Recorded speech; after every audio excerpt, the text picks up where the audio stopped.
couple of weeks ago, Cthulu By Torchlight was released as a D&D Beyond exclusive and has been getting a lot of buzz, so I thought it'd be worth checking out. Now, I typically don't cover a lot of third-party content on this channel, however, I did find out that my friend Chris from this small channel, you've probably never heard of it, Treant Monk's Temple, was involved in the design process for the book, and I wanted to support him, help get the word out, and have some fun.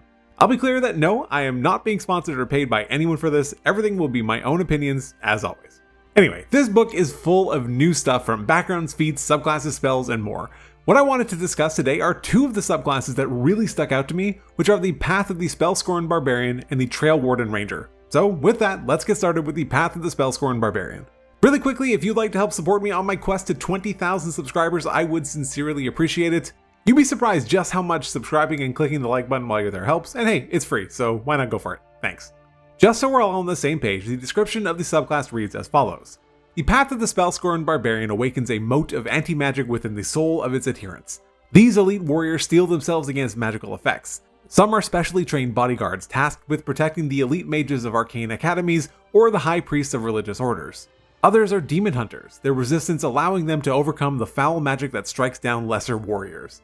Essentially, this is the guide that's just laying the absolute smackdown on magic wielders, shutting down spells and other magical effects. It's a very interesting niche to explore that we don't have a ton of ways to do currently in 5e. You might say that it's the real Mage Slayer. Our first feature at level 3 is Instinctual Divination. What this does is allows us, when we take the study action to make an Intelligence Arcana or Intelligence Religion check, to treat it instead as a Wisdom Survival check. This is a fun and interesting ability. It's similar to the core Barbarian's Primal Knowledge feature, which lets them change a bunch of different roles into strength-based ones, which obviously makes it more likely for the Barbarian to succeed at. Now, Instinctual Divination does not require Rage to be active like Primal Knowledge does, but it's only two fairly situational checks.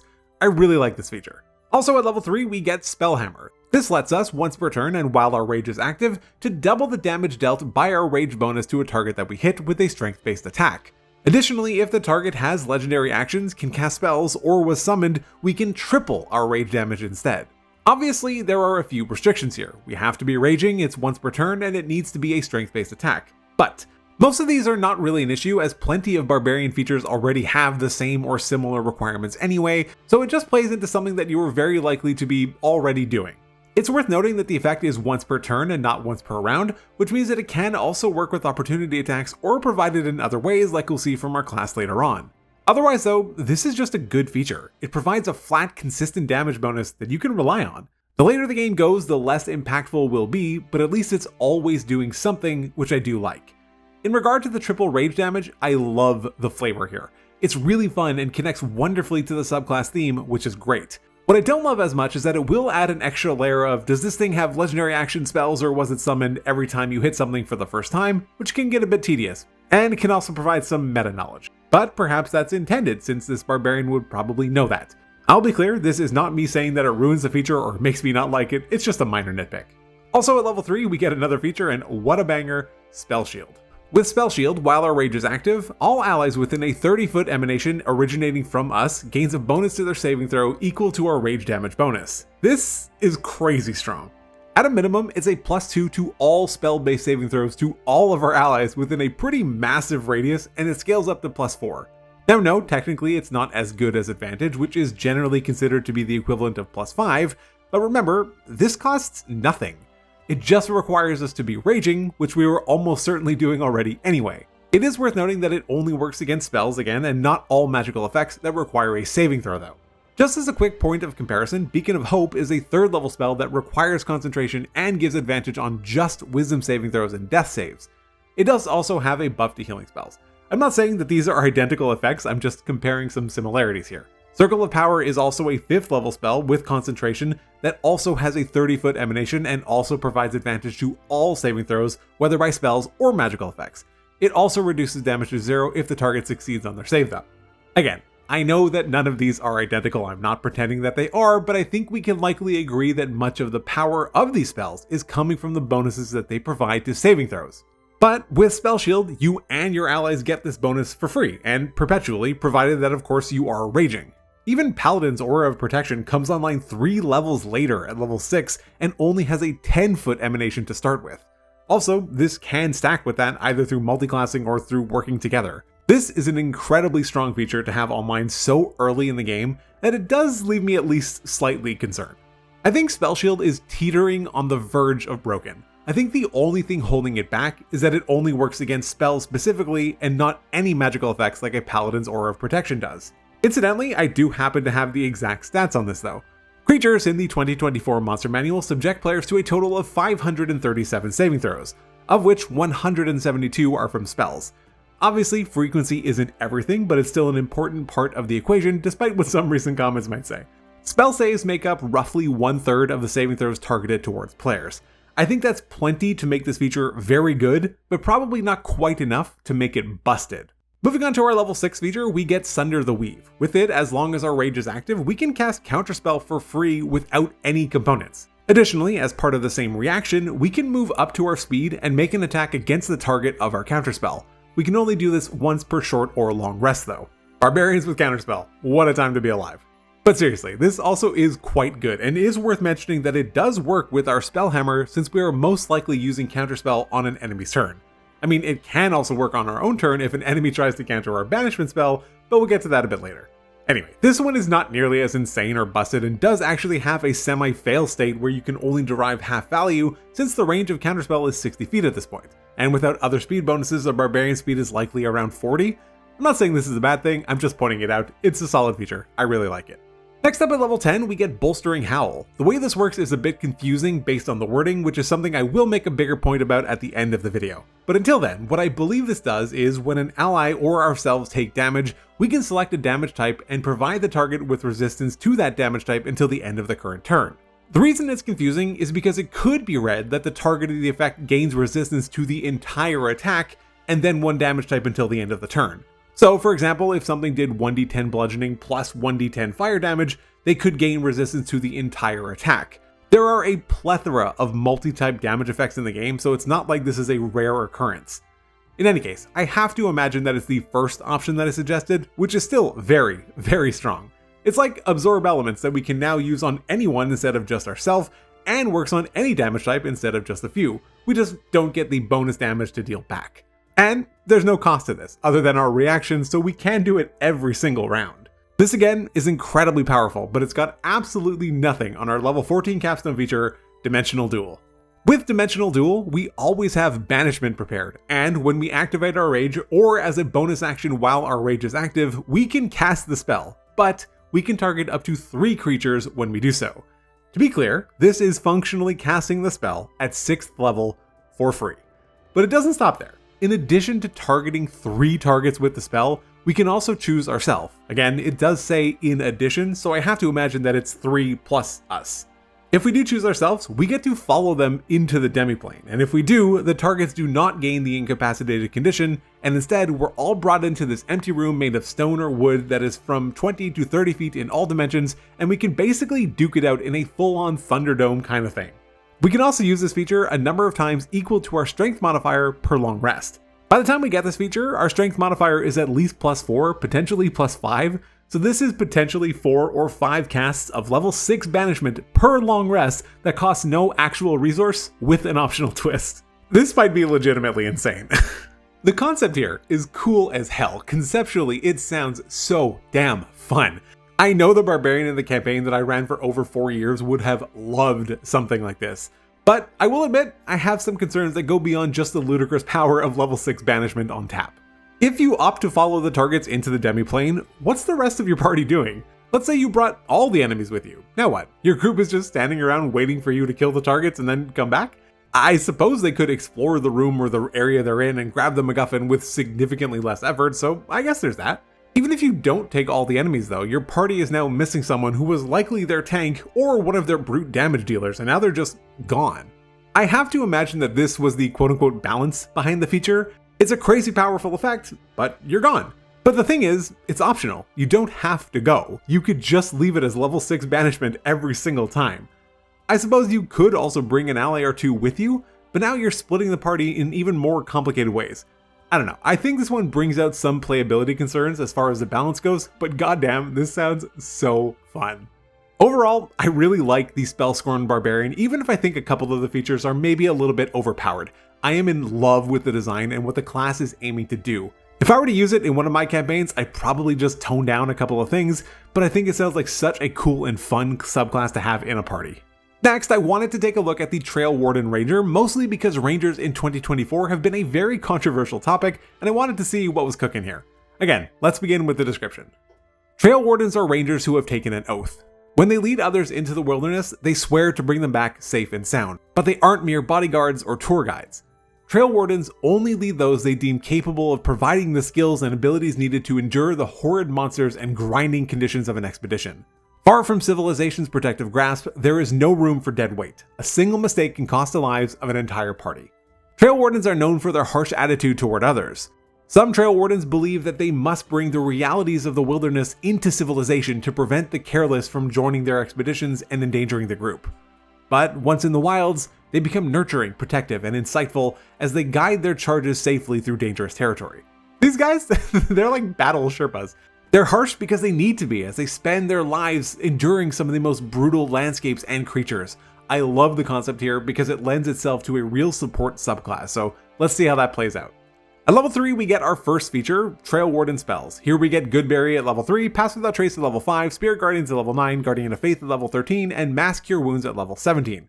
These are all great spells and are especially thematic. Spirit Guardians is probably the best of the spells, and Guardian of Faith is likely to be the least impactful most of the time, but even it has its place, and they all fit so well with the core identity of the subclass that I am very here for it. Also at level 3, we get Coordinated Tactics. This is kind of the core feature for the subclass and provides us with something called our Teamwork die, which is something that will empower various features. The die starts as a d6, changes to a d8 at level 11, and finally to a d10 at level 17. The way the Teamwork die works is simple. At the start of each of our turns, we roll it and use its value for various things until the start of our next turn. But what are those things, you ask? Well, we get two options to start with, Coordinated Strikes and Coordinated Tactics. Side note, I don't particularly like that the sub-feature Coordinated Tactics has the same name as the main feature itself, also Coordinated Tactics, but that's neither here nor there, at least for now. With Coordinated Strikes, we can, when another creature we can see hits a target with an attack roll, use our reaction to roll our Teamwork die and add the number rolled to the damage against the target. Now, this is a bit odd since the feature did quite literally just tell us to roll at the beginning of our turn and use that value, but it's not a big deal, I guess. Use that value until you don't. I guess you'll just need to write it down. Either way, this is a nice option to have to give a small damage boost to an ally. It's nothing insane, but it's also better than nothing. I think the problem is that because you're rolling the die again, and you don't know if the value is good before you're using it. Whereas if we had kept the roll from the beginning of our turn, we could decide whether it's worth it to burn our reaction for a nice damage boost of like a 6, and not burn it to just end up with a 1. Conceptually, I like this feature. I think the execution is just a bit wonky though, mostly because it kind of contradicts itself. Next is Coordinated Tactics. With this, after we roll our Teamwork die at the beginning of our turn, we can choose any number of willing creatures within 60 feet of us that we can see. If they want, those creatures can use their reactions to move without provoking opportunity attacks and ignoring difficult terrain. The amount that they can move is an amount of feet equal to 5 times the number rolled on our Teamwork die or their speed, whichever is lower. Okay, so I have some thoughts on this one too. Firstly, I absolutely love the tactical options that it creates by allowing so much more movement to happen on the battlefield. It's reminiscent of Mantle of Inspiration in that sense. I had a Glamour Bard in that same campaign that I ran for over 4 years, and Mantle of Inspiration got a ton of mileage, even well into tier 4. The thing that I don't like about this is that by rolling your class resource, your Teamwork die, you're only lowering the floor on how much the targets can move, and as a design, I'm not that into that. I don't really think it should ever feel like by activating my core resource that the result is only getting worse. The reason this is the case is because again, it's not just movement equal to 5 times the number rolled. It's either that or our speed, whichever is lower. Most characters will have a base speed of 30 and some like monks and barbarians will inherently have a bit more as well. So all the die is potentially doing is lowering the floor. Mantle of Inspiration allows targets to move up to their speed, but it does cost a Bardic Inspiration. This one doesn't cost an actual resource, it's just a reaction, but so did Mantle. I think if they wanted to limit the amount of movement, they should have just made it be half speed. I know this isn't massively consequential, it's just movement after all, but I did still want to touch on it. Also at level 3, we get Lead the Way. This lets us, when we make an ability check with a skill in which we have expertise and succeed, we can choose any number of creatures within 60 feet of us. Until the start of our next turn, they get a bonus to the same check equal to the roll of our Teamwork die. This is very flavorful and very cool. I'm imagining the Trail Warden guiding a group up some steep and treacherous mountain and needing to cross some chasm. They make the jump and then can help the rest of the group get across as well. This is a feature that isn't likely to be particularly relevant in combat, so I feel like they could have got away with for the next minute rather than until the start of your next turn, but it still works. I like this feature a lot. I think it's very fun and works very well with the class theme.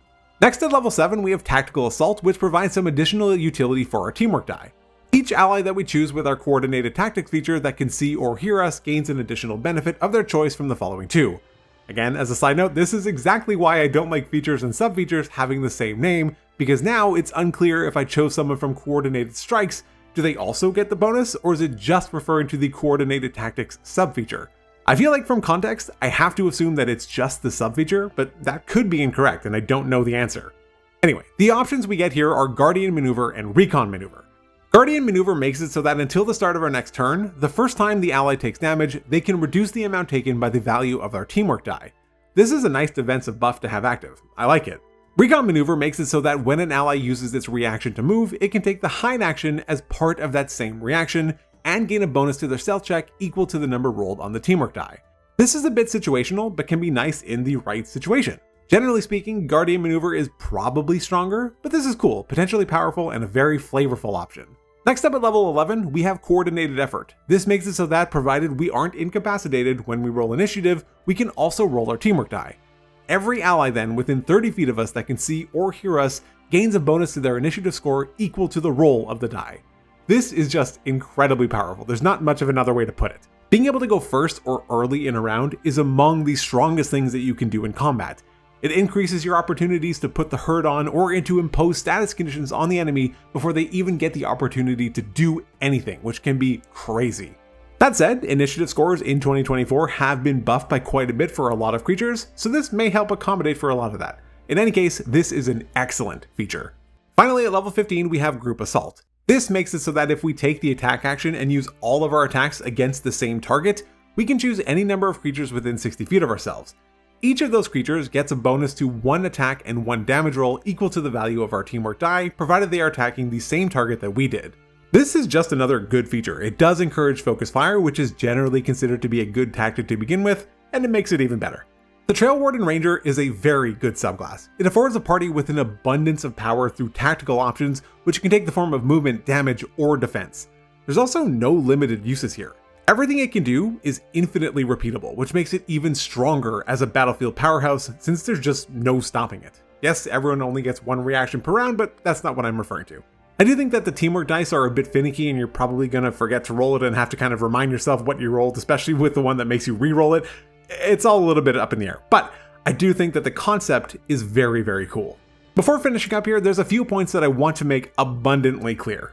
My intent here was not to come across as overly harsh on anything. I genuinely think Cthulu By Torchlight is offering some of the most interesting and fresh ideas I've seen for 5e in a very long time. That said, I do think some of the balance might be a little bit off though, or maybe I've just been gaslit by Wizards of the Coast doling out underpowered options like the Tattooed Monk. Either way, I know Chris was involved in this as well, but my understanding is that he was given like 1 pass or something and was not an approver of final designs, so by no means is this intended as an attack on him either. Also, I picked these 2 subclasses specifically because they really jumped out to me as being incredibly cool and powerful, and they just seem like so much fun to play. The final thing I wanted to touch on here is the writing and editing of the book. I made a few mentions of this throughout, but did not want to harp on it too much. You might have noticed a lot of oddities if you were reading along with the screen caps. I'm not really sure what happened here. I'd seen some other people mention as well that there are entire sentences and words and stuff like that missing from features, and some language that's inconsistent and just confusing to parse. Part of me wonders if something happened on D&D Beyond's end and they just uploaded a draft version of the book or something. I honestly don't know the answer to that question, but I can only discuss what I have available to me. Notwithstanding any of that though, I genuinely think that this is a fantastic book that injects so many interesting and more importantly, fun ideas into 5e, so I would still highly recommend picking it up. Again, I'm not being sponsored by anyone here, I don't have a referral link, and I'm not getting a cut of anything. I think this book is really just a testament to Mike Merle's design chops and is totally one that is worth grabbing. Anyway, that's all I got. Check out some of my other D&D videos. Thanks as always to my patrons, but otherwise, take care.